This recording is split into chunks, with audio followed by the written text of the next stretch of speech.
Merci de nous rejoindre sur Al24 News. Madame, monsieur, bonsoir. À la une de l'actualité. Dimanche sanglant à Raza, les forces sionistes continuent de bombarder l'enclave et ciblent une fois de plus le camp de Jabalia, où des dizaines de martyrs sont tombés. Khan Younes n'est pas épargné. 60 civils ont été tués.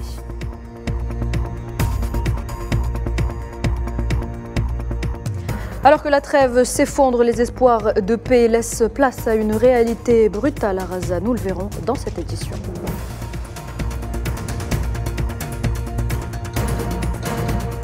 Oubi Bouchraya Bachir salue la décision de Berlin qui promet de ne pas financer de projets dans les territoires occupés.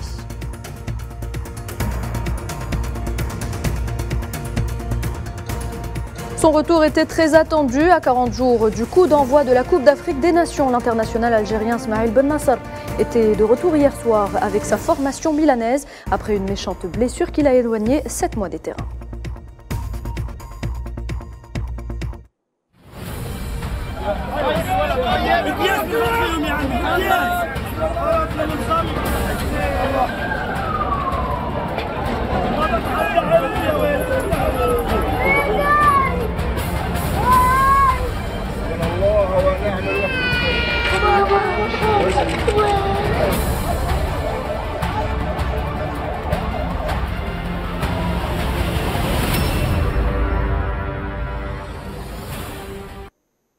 Bienvenue à toutes et à tous. Si vous nous rejoignez, nous le disions, dimanche sanglant à Raza, les forces sionistes continuent de bombarder l'enclave, détruisant tout sur leur passage. De vastes zones de la bande de Raza ont été ciblées et des dizaines de Palestiniens tués. Parmi les sites touchés figure le camp de réfugiés de Jabalia au nord de l'enclave. «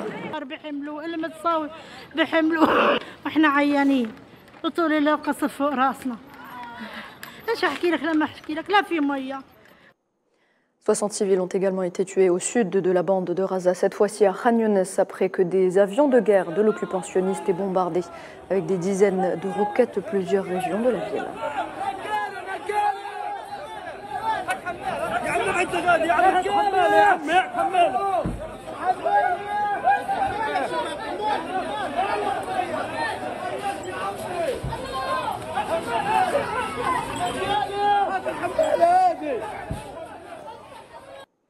On dénombre également une dizaine de victimes lors d'un raid qui a ciblé à l'aube le camp de réfugiés de Boraïj au centre de la bande de Raza. Plusieurs civils ont également été blessés.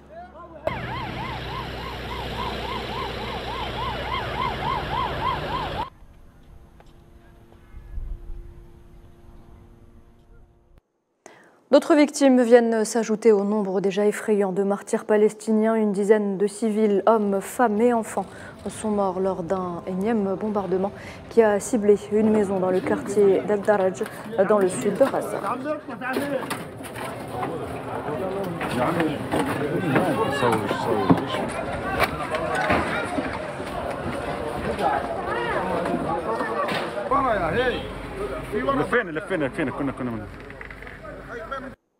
Cette agression sioniste déclenchée contre Raza le 7 octobre dernier a fait plus de 15 000 martyrs.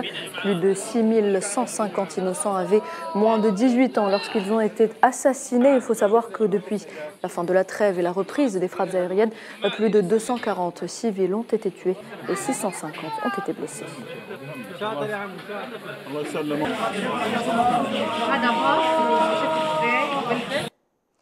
Les besoins sont énormes dans la bande de Raza qui fait face à une forte propagation des maladies intestinales et cutanées, surtout avec l'arrivée de l'hiver. Le conseiller aux médias et porte-parole de l'Agence des Nations Unies pour les réfugiés palestiniens, Adnan Abou Hasna, a précisé à ce propos que les maladies intestinales se sont propagées à un rythme 4 fois supérieur à celui d'avant et que les maladies cutanées, de leur côté, ont également augmenté de 3 fois, se sont multipliées de 3 fois, sans compter la propagation d'hépatite et d'épidémies, ce qui risque d'avoir de graves conséquences en raison de la surpopulation et du manque d'eau potable. Et ce sont des images terribles qui nous parviennent au quotidien de Raza. Elles reflètent l'impact dévastateur de la guerre sur les enfants palestiniens. Les détails, Iman Merad. L'intensification des bombardements sur Gaza depuis le 7 octobre dernier est encore plus dramatique. Livrées à elles-mêmes, des milliers de familles palestiniennes continuent à subir des violences destructrices. Le bilan humain annoncé par le ministère de la Santé à Gaza ne cesse d'augmenter, dépassant les 15 000 martyrs et des milliers de blessés en près de 2 mois de génocide. Les premières victimes sont la petite enfance, de pauvres innocents qui payent le prix fort de cette terrible guerre. La trêve entre le Hamas et l'entité sioniste fut de courte durée. Les bombardements ont repris, générant de nouvelles victimes. Nous sommes du quartier Zaytoun. Beaucoup de gens étaient ensevelis. Je les ai sauvés des décombres. Ma grand-mère et ma mère ont également été extraites des décombres. Lui s'appelait Mohamed Khalid Chahta, mon cher frère.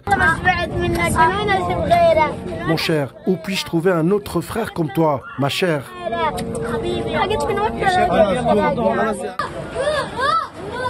Le personnel soignant déplore le nombre de martyrs tombés lors de ce dernier bombardement sioniste. Depuis samedi matin, nous avons reçu un grand nombre de martyrs. La majorité d'entre eux étaient des enfants. Il y a plus de 15 enfants entre 2, 8 et 9 ans. Ces enfants innocents sont bombardés et ils sont devant vous. Et vous pouvez les voir. Ils ont été bombardés alors qu'ils se croyaient en sécurité chez eux. La récente attaque d'un hôpital illustre l'impact meurtrier de cette guerre contre les familles palestiniennes. Les images sont poignantes et les témoignages sont sans équivoque. De nombreux enfants palestiniens souffrent de graves traumatismes. Cibler les enfants s'inscrit vraisemblablement dans un machiavélique objectif d'épuration ethnique mené par le sanguinaire sioniste depuis la nuit des temps. La situation du secteur de la santé à Gaza est inimaginable et les informations faisant état de violents bombardements sionistes suscitent l'horreur. C'est en ces termes que s'est exprimé le directeur de l'Organisation mondiale de la santé dans un message sur la plateforme X. Il a ajouté qu'une équipe de l'OMS s'était rendue à l'hôpital Nasser dans le sud de Gaza. 1000 patients y étaient, soit 3 fois sa capacité.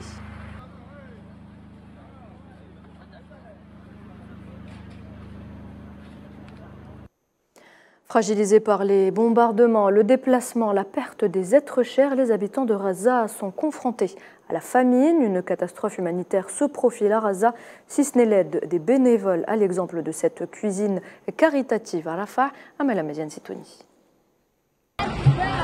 Au sud de la bande de Gaza, de longues queues formées de Palestiniens déplacés devant une cuisine caritative afin de recevoir des portions de nourriture.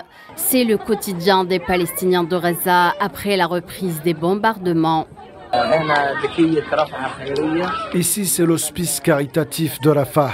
Nous préparons à manger pour les personnes déplacées du nord au sud. Nous cuisinons par exemple des pommes de terre, des aubergines, du gombo, des haricots, du basina et des lentilles. Nous les distribuons depuis les écoles de l'agence UNRWA. Casseroles et poêles à la main, les Gazaouis luttent pour survivre face aux pénuries de nourriture et d'eau provoquées par le siège imposé à l'enclave. Je prends de la nourriture pour mes enfants à cause du siège et de la guerre. Il n'y a ni nourriture ni boisson. Nous ne trouvons rien pour nos enfants. Alors nous faisons la queue pendant des heures pour que nos enfants puissent manger.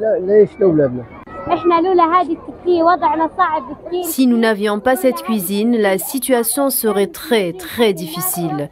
Si nous ne l'avions pas, nous ne trouverions pas de nourriture. Chaque jour, nous venons prendre de la nourriture de cette cuisine et cela nous rend très heureux. Le système humanitaire à Gaza est complètement effondré. Une cuisine caritative pour des milliers de déplacés. Pas de feu, pas de gaz, le bois de chauffage coûte cher. Les conséquences dépasseront l'entendement pour plus de 2 millions de civils gazaouis. Et les espoirs de paix semblent rapidement s'estomper, laissant place à une brutalité, à une réalité brutale à Gaza. Mohamed Ali Ben Shaban.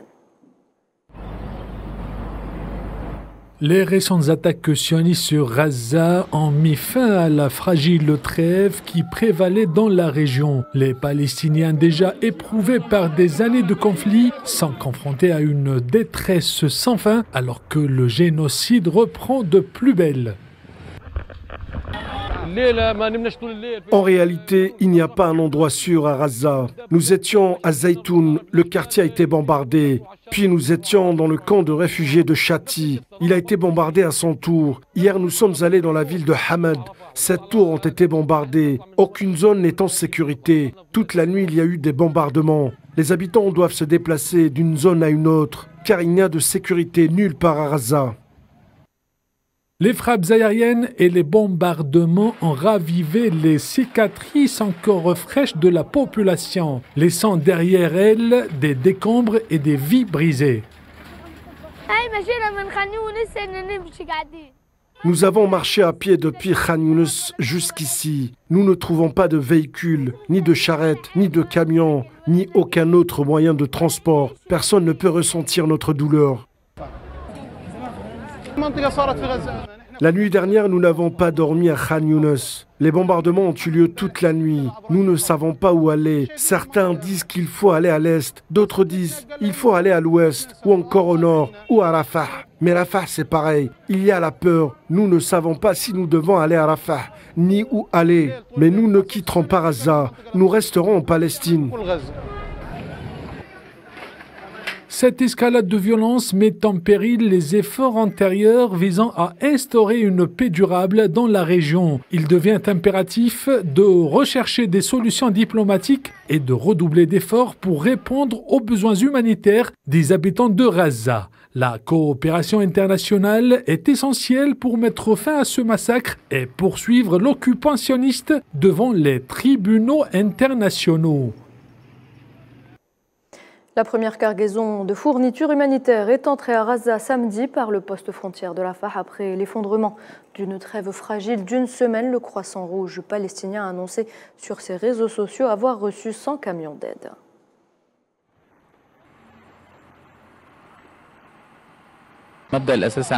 Notre principe fondamental est l'humanité. Nous disposons d'une équipe expérimentée sur le terrain et prête à réagir à tout développement et à fournir une assistance sur demande. Des scènes très douloureuses de blessés à l'intérieur de l'hôpital. C'est vraiment triste de voir le nombre croissant de victimes et l'état dans lequel elles se trouvent. C'est inimaginable ce qui arrive aux enfants et à tous les civils. En tant que Parlement arabe, nous continuera à faire pression pour la création d'un comité international d'enquête sur les droits de l'homme à Gaza et nous intentons une action en justice auprès de la Cour internationale de justice pour punir l'armée d'occupation et les dirigeants israéliens responsables des atrocités contre les civils dont nous sommes témoins. Le ministère palestinien des Affaires étrangères met en garde contre la tentative de Benyamin Netanyahou d'établir la séparation entre la Cisjordanie occupée et la bande de Gaza afin de compromettre l'édification d'un État palestinien indépendant avec Al-Quds Est comme capitale. Dans un communiqué, le ministère a tenu le gouvernement sioniste pleinement responsable de son agression sanglante contre le peuple palestinien.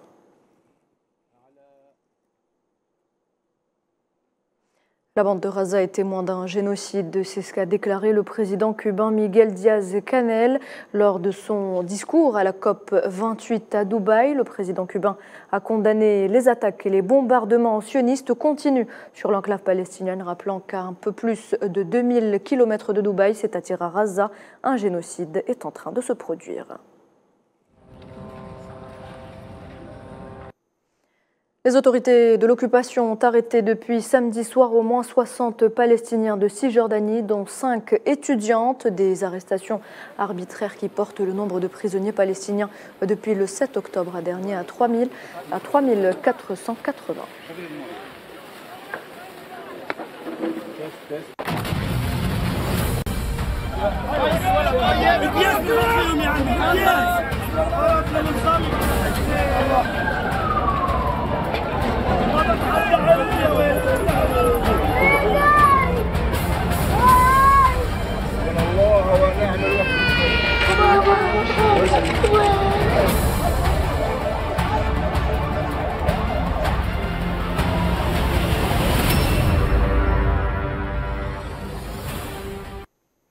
Dans l'actualité également, le président algérien Abdelmadjid Tebboune a présidé ce dimanche la cérémonie de remise du prix du président de la République du journaliste professionnel. Les thèmes retenus pour l'édition de cette année sont la Nouvelle Algérie, la problématique de la sécurité alimentaire et hydrique, la Nouvelle Algérie, renforcement des capacités et de la créativité de la jeunesse et enfin la sécurité énergétique et ses dimensions géopolitiques. La cérémonie s'est déroulée en présence de hauts responsables de l'État, de membres du gouvernement ainsi que de responsables de médias nationaux et d'invités du monde médiatique arabe. يحظى بشهادة تقدير من السيد رئيس الجمهورية. حكايتي. الشكر لكم سيدي رئيس الجمهورية. أدعو فضلا سيدي رئيس مجلس الأمة السيد صالح قوجيل للمساهمة في تكريم المتوجين. Nous le disions en titre, Oubi Bouchraya Bachir, représentant du Front Polisario en Suisse et auprès de l'ONU et des organisations internationales à Genève, a salué la décision du gouvernement allemand d'exclure tout financement de projets du géant des énergies alternatives Siemens au Sahara occidental occupé, affirmant que cette décision traduit la véritable position de l'Allemagne concernant le statut de ce territoire non autonome et témoigne de sa volonté à respecter le droit international. Oubi Bouchraya Bachir s'exprimait en marge de la 47e conférence de Le Coco à Tolède en Espagne. Cette décision traduit d'une façon très claire la véritable position de l'Allemagne concernant le Sahara occidental et met à mal la propagande marocaine concernant un prétendu alignement de ce pays européen sur les thèses du Marzan.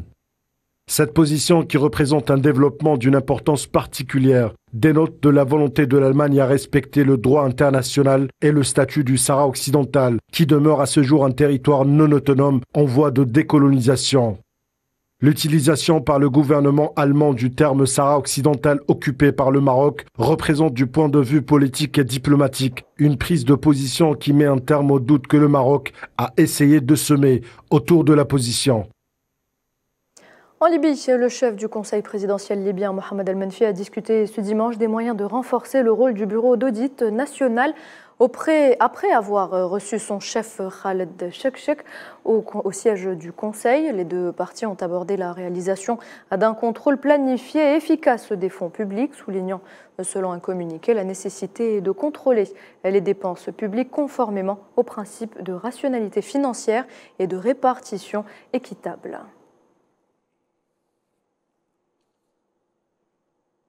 En Libye toujours, la société de traitement de pétrole et de gaz de Ras Lanof Rasco a annoncé une première livraison d'éthylène après 12 années d'interruption. Il s'agit de 6 000 tonnes de mélange de carbone quaternaire à destination de la Chine. Cette étape s'inscrit dans le plan du gouvernement d'unité nationale visant à soutenir la stabilité du secteur pétrolier et gazier au sein de toutes les entreprises et champs pétroliers du pays. Diplomatie, le président mauritanien Mohamed Ould Razawani s'est entretenu avec son homologue tchadien Mohamed Idriss Déby Itno en marge de la COP28. Les deux dirigeants ont évoqué les relations bilatérales, les perspectives de coopération entre les deux pays ainsi que les moyens de les renforcer et de les développer. Cette réunion intervient après que le Niger et le Burkina Faso aient annoncé samedi leur retrait du G5 Sahel qui comprend également la Mauritanie et le Tchad comme deux seuls pays du bloc restant après le retrait du Mali en mai de l'année dernière. Le gouvernement de transition au Burkina Faso a annoncé samedi soir dans un communiqué la suspension de tous les supports de diffusion du média français Le Monde après la publication d'un article portant sur une attaque terroriste dans le nord du pays. Dimanche dernier, un grand nombre de terroristes ont attaqué la ville de Djibo, située dans le Sahel, et une caserne de l'armée burkinabé. Un bilan provisoire communiqué par la télévision nationale et l'agence d'information du Burkina Faso faisait état de plus de 400 terroristes neutralisés. Trouble en Guinée-Bissau, le président bissau-guinéen a dénoncé samedi une tentative de coup d'État qui aura de lourdes conséquences après des affrontements entre l'armée et les éléments des forces de sécurité qui ont fait au moins 2 morts. Je vous propose de l'écouter.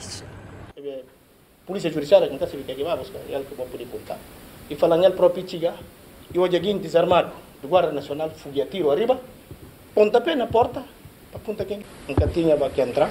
Je suis revenu immédiatement à cause de cette tentative de coup d'État. Mais je tiens à vous assurer qu'il y aura de lourdes conséquences. Il n'y aura plus jamais de théâtre. Le théâtre du 1er février est déjà terminé. Tous ceux qui sont impliqués le paieront très cher. Le lieutenant-colonel Chango a sûrement été envoyé par quelqu'un, car il n'est pas fou, même s'il est stupide. Il n'est pas fou au point de faire sauter le portail de la police judiciaire et d'enlever Souleyman. Dès lundi, une commission d'enquête sera mise en place. Et vous savez tous qui est impliqué dans ce coup d'État. Les affrontements survenus à Freetown la semaine dernière étaient une tentative de coup d'État, selon le président sierra-léonais Julius Maada Bio. Il a d'ailleurs promis que la réponse à cette tentative serait dictée par le respect du droit. Dans un discours à la nation, les combats ont fait, rappelez-vous, 21 morts, 14 soldats, un policier, un gardien de prison, un agent de sécurité, une femme et 3 assaillants. Les enquêtes menées jusqu'à présent par nos services de sécurité et de renseignement indiquent clairement que l'infraction du 26 novembre était sans équivoque une tentative de coup d'État. Leur action a été préméditée et coordonnée et a été exécutée pour renverser le gouvernement démocratiquement élu par des moyens violents et illégaux, renverser l'ordre constitutionnel et annuler nos décennies d'investissement dans la paix et la démocratie. La tentative de coup d'État sera donc traitée par mon gouvernement comme une simple question d'ordre public et non comme une question politique, tribale ou religieuse. Que chacun soit donc assuré que nous suivrons les preuves où qu'elles nous mènent. On reste en Afrique, la Somalie, la mission de transition de l'Union africaine en Somalie et le bureau d'appui des Nations Unies en Somalie ont conjointement annoncé samedi la reprise de la deuxième phase du retrait des troupes du pays. En décembre, le processus de retrait de 3000 soldats supplémentaires du pays devait initialement s'achever à la fin du mois de septembre, mais il a été interrompu à la suite d'une demande de pause technique émise par le gouvernement somalien.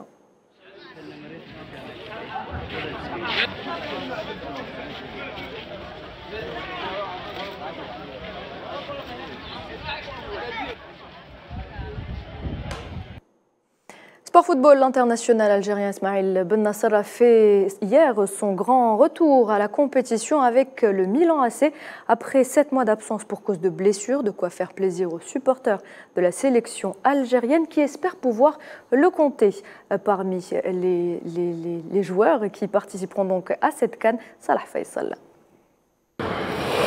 Le guerrier de retour après 206 jours d'absence. Ismail Bennacer a fait son comeback hier au San Siro. Un retour plus tôt que prévu. Une absence de près de 7 mois depuis sa blessure au soir de la demi-finale allée du derby de Ligue des Champions face au rival, l'Inter de Milan. Bennacer forfait, une opération compliquée au genou. Fin de saison pour le Milanais. Son compteur durant cette année s'arrêtera à 40 matchs joués, toutes compétitions confondues. L'Algérien inscrit 3 buts. Les spécialistes ont prévu fin décembre, début janvier 2024 comme date de son retour. Mais le champion d'Afrique 2019 a envisagé d'autres plans. Une rééducation au Qatar, au centre d'Aspetar, Bennacer a travaillé dur pour revenir. Au mois d'octobre, Bennacer est en Italie. Un programme d'entraînement personnalisé à Milanello. Bennacer a été ponctuel et surtout il avait l'envie de rejouer. Pendant son absence, beaucoup de choses se sont déroulées. L'Algérie s'est qualifiée à la Coupe d'Afrique des Nations en Côte d'Ivoire, prévue du 13 janvier au 11 février. Et a débuté sa campagne de qualification à la Coupe du Monde 2026. D'autres joueurs ont rejoint la sélection, mais Belmadi et les supporters d'Algérie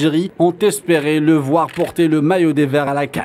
La star algérienne a raté le début de la Série A et a vu les Rossoneri tomber mal en Ligue des Champions. La dernière équipe du classement du groupe F, le groupe de la mort avec 5 points, à une journée de la fin de la phase des groupes. Bennacer a raté ses rencontres et Piolet avait besoin de sa star au milieu de terrain, avec toutes les blessures des joueurs que le club a cumulées. Bennacer a manqué à Milan.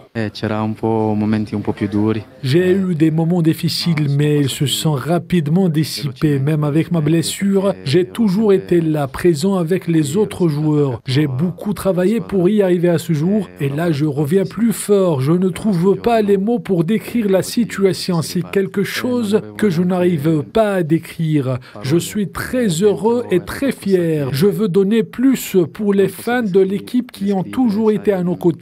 Je me suis donné un délai parce que quand j'ai fait l'opération, l'équipe médicale m'avait dit que le rétablissement va prendre entre 6 et 8 mois. Et c'était presque 7 mois si on prend en considération cette journée et c'était de bonnes prévisions. Je suis très content. Quindi sono molto contento. Un long processus de récupération qui s'est achevé hier. Présent sur la feuille du match, le milieu du terrain algérien a été envoyé sur le terrain à la 79e minute de la rencontre remportée par Milan face à Frosinone. Des applaudissements du stade de Saint-Siro, de la joie. Ismaël Benasser est de retour. Et voilà, on arrive à la fin de cette édition. Merci de l'avoir suivi. Très bonne soirée et à demain.